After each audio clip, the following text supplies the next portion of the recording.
Hello नमस्कार दोस्तों, मैं शिवम गढ़वाल आप सभी का फिर से स्वागत करता हूं अपने यूट्यूब चैनल पर। आज मैं आपको सिखाऊंगा कि फॉर्मेटिंग कैसे करते हैं, टेक्स्ट फॉर्मेटिंग कैसे करते हैं। अगर आपने प्रीवियस क्लास नहीं देखी तो ऊपर आई बटन पे क्लिक करें, वहाँ पे मैंने प्लेलिस्ट का लिंक दिया हुआ है। आप उस पर क्लिक करके शुरू से आखिरी तक की सारी वीडियो को देख पाएंगे और उसको अच्छे से समझ पाएंगे। और इसके बाद में जो नेक्स्ट क्लास लाना शुरू कर दूंगा, यहाँ से आपका एडवांस लेवल धीरे धीरे शुरू होता चला जाएगा। जैसे जैसे हम आगे बढ़ते चले जाएंगे आपका एडवांस लेवल शुरू होता चला जाएगा। तो आगे आपके लिए कहीं हार्ड ना हो जाए, इसलिए मैं आपसे कह रहा हूँ कि पहले शुरू से आप देखें और तब आप धीरे धीरे स्टेप बाय स्टेप उसे प्रैक्टिकली करते रहें। कोई दिक्कत आती है तो आप मुझे कमेंट कर सकते हैं या मुझे इंस्टाग्राम पे मैसेज कर सकते हैं। कोई भी दिक्कत होती है तो आप मुझसे कॉन्टेक्ट जरूर करिए, मैं आपका सोल्यूशन जरूर दूंगा। तो चलिए शुरू करते हैं।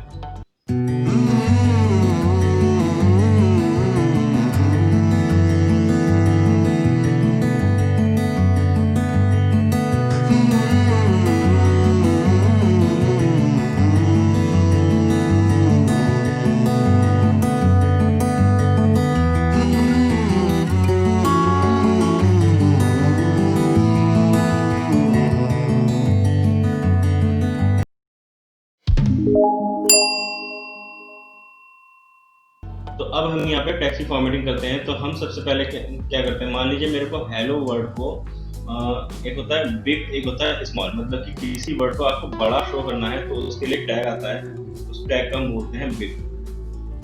ठीक है, ये बिग टैग से क्या होता है कि कैरेक्टर को थोड़ा सा अलग से बड़ा शो करना होता है, तब उस टैग का हम यूज करते हैं। ये देखिए बिग टैग का मैंने यूज किया। ये देखिए हेलो वर्ड जो है थोड़ा सा बड़ा हो गया एवरीवन के हिसाब से। ठीक है, क्योंकि हमने सिर्फ हेलो में ही इसका यूज किया।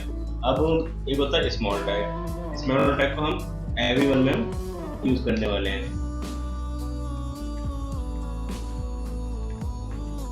ये देखिए स्मॉल का हमने एवरीवन में यूज किया, तो ये हो गया छोटा। ठीक है, देख रहे हैं ना, जैसे टर्म्स एंड कंडीशन लिखी थी उसको छोटा में लिखते हैं तो वो स्मॉल टैग में लिखी जाती है। अब बात करते हैं इसके बाद बोल्ड कैसे करते हैं किसी भी टेक्स्ट को, किसी भी लाइन को, किसी भी पैराग्राफ को। तो मैं यहाँ पे एक छोटा सा एग्जांपल के तौर पे आपको दिखा रहा हूँ कि बोल्ड कैसे करते हैं। बोल्ड करने के लिए हम बी टैग का यूज करते हैं। ठीक है, और जो है मैं हाउ पे सिर्फ इसका अभी हाउ पे यूज कर रहा हूँ ताकि मैं आपको प्रैक्टिकली अलग से दिखा सकूँ। ये देखिए मैंने सिर्फ हाउ पे यूज करा और यहाँ पे हाउ बोल्ड हो गया। इसके बाद हम इटैलिक टैग को यूज करते हैं। जैसे कि इटैलिक टैग होता है हल्का सा टेढ़ा तिरछा सा लिखा होता है, तो हम उसके लिए करेंगे यहाँ पे। तो इटैलिक टैग को हम यहाँ पे यूज करेंगे आई टैग से। ठीक है, आई टैग हम यहाँ पे यूज करेंगे आर पर करते हैं। ठीक है, आर हमारा इटैलिक में आना चाहिए। ये देखिए आर हमारा इटैलिक में आ गया। अब इसके बाद आपको एक चीज और मैं बताना चाहूंगा कि जैसे बोल्ड के लिए मैंने बी टैग बताया, ऐसे एक स्ट्रॉन्ग टैग भी होता है, उसका यूज भी हम बोल्ड के लिए ही करते हैं। ठीक है, ये देखिए मैं आपको दिखा देता हूँ प्रैक्टिकली इसको, ताकि आपको किसी तरह का कोई कंफ्यूजन ना रहे। देखिए हमारा यू भी जो है वो बोल्ड हो गया। ठीक है, स्ट्रॉन्ग और बी ये दो टैग ऐसे हैं जिनसे बोल्ड होता है, और जो बिग टैग है उससे बोल्ड नहीं होता, उससे कैरेक्टर जो है वो बड़ा हो जाता है।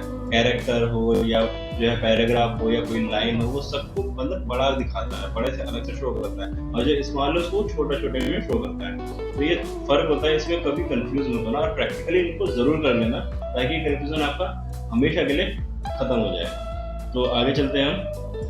अब बात करते हैं हम EM टैग की। EM टैग क्या होता है? EM टैग एक तरह का फॉन्ट को चेंज करने का ही एक टैग है। जैसे कि इटैलिक टैग होता है ना, इसी तरह का ये टैग होता है। तो हम इसको वेबसाइट पे हम इसको जो वर्ड लिखा है हमने इस पर चेंज करना है।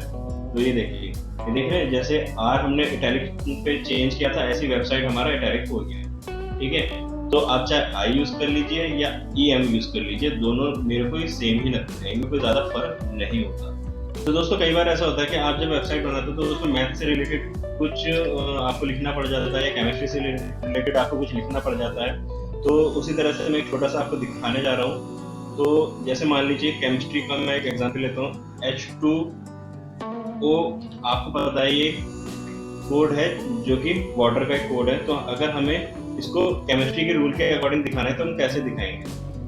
तो हम दिखाएंगे यहाँ पे एक टैग का यूज करेंगे। मैं ऐसे फिलहाल 2 हटाता हूँ और लिखता हूँ SUFB और ये टैग, और यहाँ पे लिख देता हूँ 2। ठीक है। देखो मैंने लिखा है H, फिर ये टैग लगाया, 2 लिखा, फिर टैग को बंद कर दिया, फिर O लिखूंगा, ठीक है। अब देखिए हमारे शो कैसे होगा, ये देखिए H2O, ठीक है, हाइड्रोजन 2 और ऑक्सीजन 1, ये होता है इसका, और जो इससे बनता है पानी यानी कि वाटर। तो अगर मान लीजिए अब मेरे को x की पावर 2 दिखाना है, तब क्या यूज करेंगे, तब हम यूज करेंगे SUP, ठीक है, SUP, और इसके अंदर लिखेंगे हम 2। ये देखिए x की पावर दिखाने के लिए 2 को, और ये हमने लिखा, और ये देखिए x की पावर 2 आ गया, है ना। अगर आप इसे अलग लाइन में दिखाना चाहते हैं, आप सोच रहे हैं अलग लाइन में क्यों नहीं आया, क्योंकि यहाँ पे कोई टैग बंद नहीं था, तो आप इसे अलग लाइन में दिखाना चाहते हैं तो BR टैग का यूज करें, सेव करें, और ये देखिए अलग लाइन में आ गया। रूल्स वगैरह दिखाना चाहते हैं वेबसाइट में, अगर आप केमिस्ट्री से या मैथ्स से रिलेटेड बना रहे हैं तो वो बहुत ही ज़्यादा ये काम का आपका रहेगा। तो इस टाइप को हमेशा याद कर लीजिए, रट लीजिए, बल्कि मैं ये कहूँगा अगर आप इस तरह से कोई चीज़ बना रहे हैं। अब मान लीजिए मैं चाहता हूँ कि जो मैंने H2 लिखा है ये मेरा हाईलाइट होना चाहिए, मतलब कि इम्पोर्टेंट, जैसे हम किसी कॉपी में या रजिस्टर में हाईलाइट करते हैं ना किसी चीज को, तो उस तरह से होना चाहिए। तो उसके लिए क्या करना चाहिए, हमको एक टैग का यूज करना है मार्क, ठीक है। ये मार्क का हम, क्योंकि हम जो भी चीज पढ़ते हैं उसको मार्क करके रखते हैं, तो हम जो है यहाँ पे हम करेंगे मार्क का यूज, और ये मैंने मार्क का यूज किया, कंट्रोल S, ये देखिए मेरा H2O देख रहे हैं ना, ठीक है, और ये चेंज हो गया, मतलब ये हाईलाइट हो गया। अब मान लीजिए मेरे को H2O है, मेरे को इसे काटना है, मतलब कि एक काटना इस तरह से, जैसे हम पेंसिल से किसी वर्ड को काट देते हैं, तो उस तरह से काटना है। तो कैसे काटेंगे, DEL, एक टैग है DEL, ठीक है, इसका हम यूज करेंगे, और जो है इससे ये टैग, ये देखिए H2 कट गया है। मैं इसको नीचे आपको फिर से दिखा देता हूँ, एक दूसरे उसमें मैं DEL, ठीक है, टैग बंद किया। देखिए अभी आप यहाँ पे HTML को देख लीजिए कैसा लिखा है, और मैंने यहाँ पे इसे पेस्ट किया और इसे कंट्रोल S से सेव किया। देखिए HTML कट गया है ना।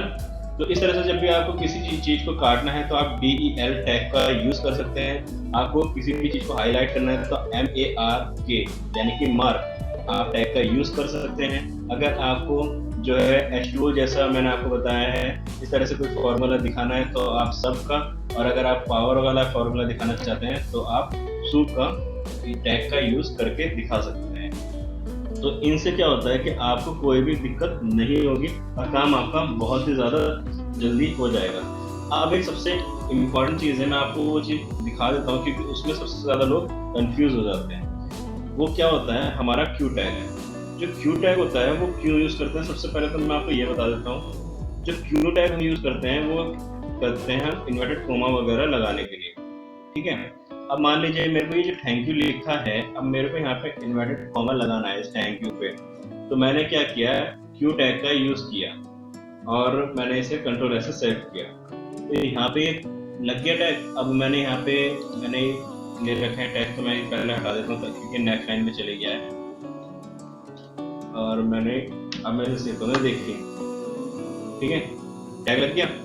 अब जो है ये इन्वर्टेड कॉमर्स वगैरह लग गए। लेकिन अगर मान लीजिए मैंने इसे नॉर्मल लिखता हूँ, पी टैग के अंदर मैं लिखता हूँ इसको थैंक्स लिख देता हूँ, ठीक है, और मैं यहीं पे अगर मैं इसको लगाऊं तो क्या लगेगा, है ना, क्या लगेगा या नहीं लगेगा।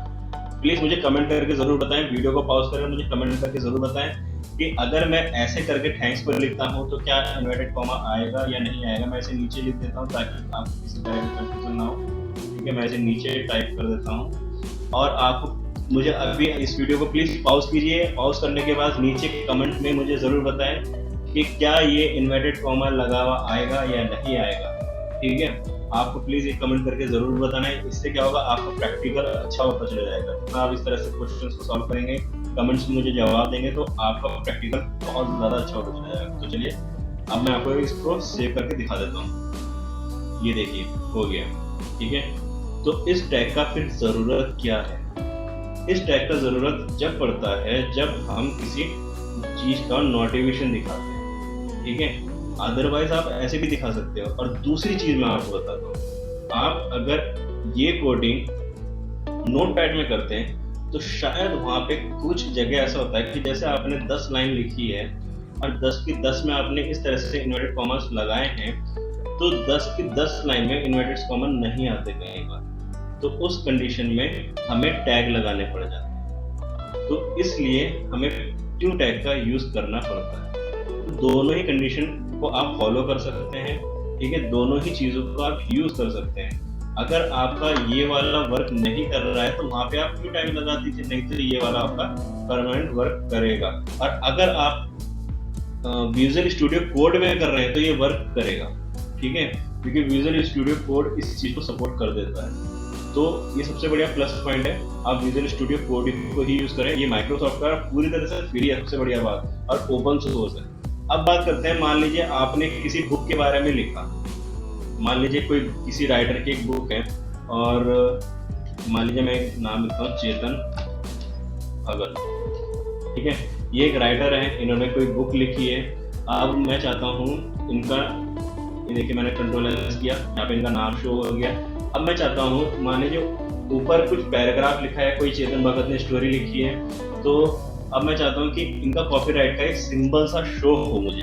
तो मैं क्या काम करूँगा, मैं यहाँ पे देखो कोई भी सिंबल, मतलब अगर मैं किसी तरह का इन्वर्टेड कॉमा इस तरह से लगाता हूँ तो क्या वो शो करेगा?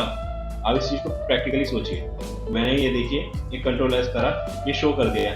लेकिन अगर मुझे कॉपीराइट का साइन बनाना है तब मैं क्या करूंगा? उस कंडीशन में मैं क्या करूंगा? उस कंडीशन के लिए मेरे पास एक और चीज है। मान लीजिए अगर आप नोटपैड पे ही कर रहे हैं तो ये वर्क नहीं करेगा, इसके लिए आपको कोड लगाना पड़ेगा।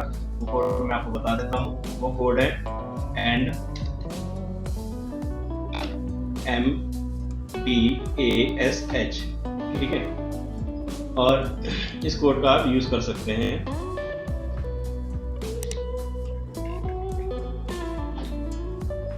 और आपको इसको बंद करना है। जैसे आप इसको सेव करेंगे, ये देखिए एक डैश टाइप से आ जाएगा। अब इसके बाद अगर आपको कॉपीराइट का लगाना है तो आपको क्या करना है, एंड कॉपी, और फिर ये बंद कर दीजिए।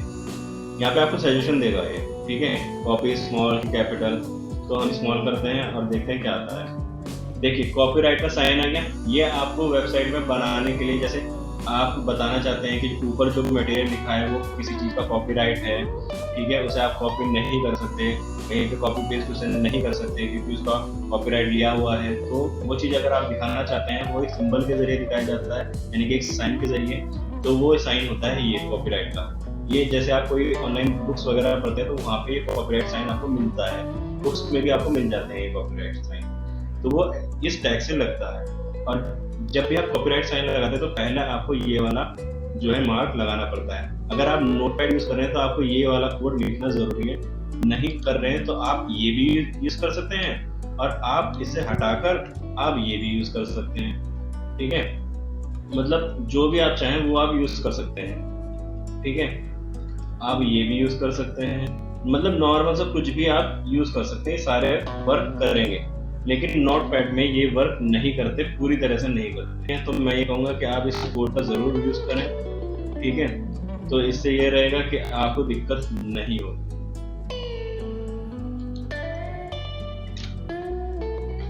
ये देखिए, ठीक है। आई होप दोस्तों आपको मेरा वीडियो पसंद आया हो, समझ में आया। अगर आपको कोई भी दिक्कत होगी तो आप प्लीज मुझे कमेंट जरूर कीजिए, मैं आपको कमेंट में सॉल्यूशन देने की पूरी कोशिश करूंगा। नहीं तो आप मुझे इंस्टाग्राम पे मैसेज भी कर सकते हैं, या व्हाट्सएप पे भी मैसेज कर सकते हैं, या फेसबुक का भी मैंने लिंक दिया हुआ है, आपको जहाँ इजी लगे आप वहाँ पे मुझे मैसेज कर सकते हैं। और कोई भी आपकी क्वेरी होती है तो आप मेरे से पूछ सकते हैं। तो अगर आपको मेरा वीडियो पसंद आए प्लीज़ लाइक कर दीजिए, और मेरे वीडियो को प्लीज़ शेयर कर दीजिए। अगर आप नए हैं और मेरे चैनल पर पहली बार विजिट कर रहे हैं तो प्लीज़ मेरे चैनल को सब्सक्राइब कर दीजिए और बेल आइकन को प्रेस करना मत भूलिएगा, ताकि आने वाली वीडियो की नोटिफिकेशन आपको मिलती रहे। Thank you.